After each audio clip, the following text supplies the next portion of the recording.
नमस्कार दोस्तों, tax update with CA Mohit Kumar में आपका स्वागत है। Tax related news and update के लिए चैनल को लाइक शेयर सब्सक्राइब करें। आज हम अपनी इस वीडियो में एमएसएमई से रिलेटेड प्रोविजंस के बारे में डिस्कस करेंगे, तो वीडियो के लास्ट तक बने रहिएगा ताकि आप अपडेटेड इन्फॉर्मेशन जान सकें। Section 43BH of income tax act, ये एप्लीकेबल किस पे होगा और किस पे नहीं होगा। इसके लिए सबसे पहले आपको जो स्टेटस देखना है, ये सामने वाले का देखना है। सबसे पहले कंफ्यूजन ही ये टैक्स पेयर के मन में रहती है कि ये एप्लीकेबिलिटी कैसे चेक करें। तो आपको सबसे पहले सामने वाले का स्टेटस देखना है। आप जिससे परचेज कर रहे हैं मटेरियल, जिससे सर्विस ले रहे हैं, उसका आपको स्टेटस चेक करना है। अगर आपका जो सप्लायर है वो मैन्युफैक्चर है, सर्विस प्रोवाइडर है, वो माइक्रो और स्मॉल कैटेगरी में रजिस्टर्ड है, तब ये सेक्शन आपके ऊपर एप्लीकेबल होगा। अगर वो ट्रेडर है तो एप्लीकेबल नहीं होगा, या मीडियम कैटेगरी में है तब ये सेक्शन एप्लीकेबल नहीं होगा, या वो अनरजिस्टर्ड एमएसएमई में तब ये सेक्शन एप्लीकेबल नहीं होगा। तो आपको सबसे पहले जो स्टेटस देखना है सामने वाले सप्लायर के पॉइंट ऑफ व्यू से देखना है, ना कि अपने पॉइंट ऑफ व्यू से। सेक्शन 43BH में हम देखें तो इसमें टाइमलाइन प्रिस्क्राइब की गई है। अगर आप देखेंगे तो बिजनेस अगर इंटरप्राइज का कोई रिटर्न एग्रीमेंट है तो उस केस में आपका 45 दिन का जो पीरियड माना जाएगा। अगर बेशक ये आप 75 दिन का एग्रीमेंट कर रहे हैं, लेकिन उस केस में भी आपका 45 डेज ही कंसिडर किया जाएगा। एमएसएमई एक्ट के अंदर कोई भी एग्रीमेंट का टर्म डिफाइन नहीं किया गया है।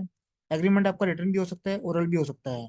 तो अगर हम कॉमन पैरेलल्स की बात करें तो एग्रीमेंट आप रिटर्न बनाए तो बेटर है, क्योंकि एग्रीमेंट रिटर्न रहता है तो आप उसको जस्टिफाई कर सकते हैं। हम यहाँ देखेंगे कि अगर अगर आपका कोई भी एग्रीमेंट नहीं है, whether business enterprise has no written agreement, payment should be made within 15 days from the acceptance of bill at the day of the deemed acceptance of goods or services. Applicability of Section 43BH notes to be considered. If you have not entered into an agreement with your supplier, you must make the payment within 15 days.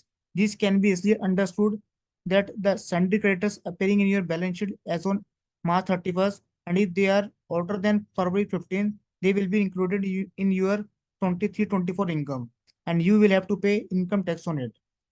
Even if they are creditors after February 15, you will still have to make their payment within 15 to 45 days. Your CA will check in your next year bank statement whether their payment has been made or not. तो ये आपको देखना है कि अगर आपका agreement है तो 45 डेज में करना है, अगर एग्रीमेंट नहीं है तो 15 डेज में आपको करना है। आपको कुछ कंप्लाइंस सेक्शन में करने हैं, तो आपको क्या क्या करना है ये देखिए। सबसे पहले आप अपने जो सप्लायर्स हैं, वेंडर्स हैं, उनसे सबसे पहले डिक्लेरेशन लें कि कौन से ऐसे सप्लायर हैं जो माइक्रो कैटेगरी में रजिस्टर्ड हैं, स्मॉल कैटेगरी में रजिस्टर्ड हैं, मीडियम कैटेगरी में रजिस्टर्ड हैं। एक बार डिक्लेरेशन आप ले लेंगे तो आप उस अकॉर्डिंगली इस कंप्लायंस को पूरा कर सकते हैं। सेक्शन 43BH का बेनिफिट लेने के लिए उद्यम रजिस्ट्रेशन मैंडेटरी है। उद्यम रजिस्ट्रेशन अगर नहीं है तो ये एप्लीकेबल नहीं होगा। ध्यान रखिए कि अगर उद्यम रजिस्ट्रेशन अगर आपके सप्लायर ने सरेंडर कर दिया है तो पास्ट ट्रांजेक्शन कवर होगी, और जिस डेट पे सरेंडर किया उसके बाद की ट्रांजेक्शन कवर नहीं होगी। इस सेक्शन 43BH जैसे हमने पढ़ा है कि ये मीडियम इंटरप्राइज पे एप्लीकेबल नहीं होगा। तो अगर आपका सप्लायर मीडियम इंटरप्राइज है तो उस पर ये सेक्शन 43BH एप्लीकेबल नहीं होगा। अगर आपने पेमेंट 45 डेज या 15 डेज के बाद की है, लेकिन return of filing of income date से पहले की है, तो डिडक्शन आपको उसी साल में मिलेगा जिस साल में आप एक्चुअल पेमेंट कर रहे हैं। सेक्शन 43BH जो है वो आप देखेंगे तो अगर आपका सप्लायर ने उद्यम रजिस्ट्रेशन आज की डेट में लिया है तो उससे पहले की ट्रांजेक्शन कोई भी कवर नहीं होगी, रजिस्ट्रेशन के बाद की डेट की ट्रांजेक्शन कवर होंगी। If the sum payable to the micro or small enterprise includes GST, the disallowance is restricted to the amount excluding GST. If the GST is claimed as input tax credit in the books of accounts, however, if the buyer opts not to claim the input tax credit under GST and treat it as an expenses in the profit and loss account, reduction against GST will only be allowed based on actual payment. तो यहाँ ध्यान रखिए, अगर आप GST को claim कर रहे हैं, आईटीसी क्लेम कर रहे हैं, तो बैलेंस शीट के थ्रू रोट होता है, वो आपके ड्यूटी एंड टैक्सेस में आता है, तो उस पर ये सेक्शन 43BH एप्लीकेबल नहीं होगा। लेकिन अगर आप जीएसटी को एज एक्सपेंस ट्रीट करते हैं, पीनल अकाउंट के अंदर आप कंसीडर करते हैं, तो आपको एक्चुअल पेमेंट के बेसिस पर डिडक्शन मिलेगा। This section is not applicable to those enterprises who show their income under presumptive basis. That is section 44AD, 44ADA, 44AE. This section is also not applicable to charitable institutions covered under section 11 and 13 of Income Tax Act. ये section जो है उन enterprise से applicable नहीं होगा जो percentage basis पे income show करते हैं।